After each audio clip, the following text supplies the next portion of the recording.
What's up with that? Broken. Just like my marriage. Things got that bad then? Oh, we don't hate each other, but we just can't live together. And really, we should be getting a divorce, but I'm scared it'd ruin me financially.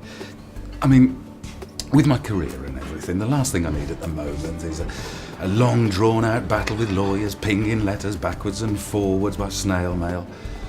I mean, the whole process sounds way too drawn out and stressful. Well, did you hear that Steve got divorced recently? Yeah, been on the cards for some time.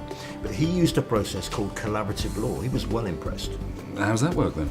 Well, like you, he was concerned about getting involved in a process that was going to impact his career. And as you know, he's a busy boy.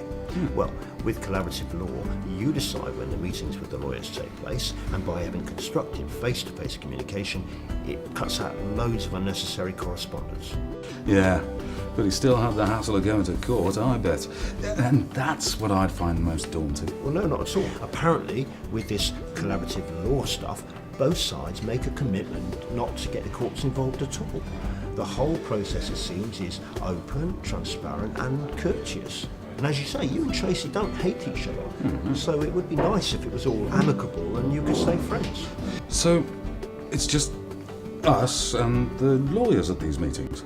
No, not at all. Steve says that's the beauty of it. It's not about just the legal stuff. It can involve other professionals, you know, the sort of people that you would want there, accountants and the like.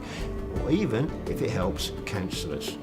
You're both in control of the meetings, and as I said, they take place at times to suit you. You're not being summoned to turn up at their beck and call. Steve says it gives you much more flexibility to discuss issues that are important to you. Well, sounds good, but does it really work? Well, you know what Steve's like. He's not got where he is by being a huge risk taker.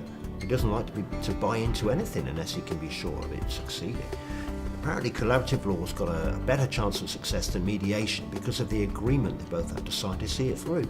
And both parties usually find that the settlement that they've reached themselves is far more palatable, as they would have gone into this committing to be fair and upfront with each other.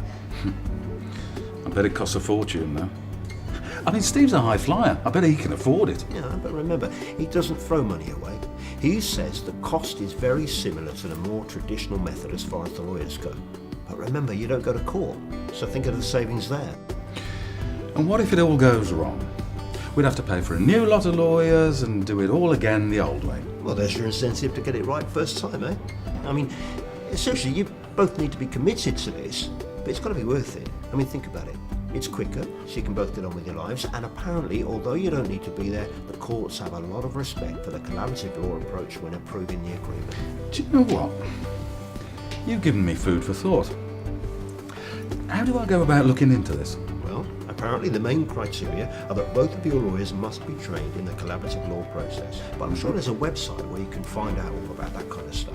And of course, there is another good thing that'll come out of this.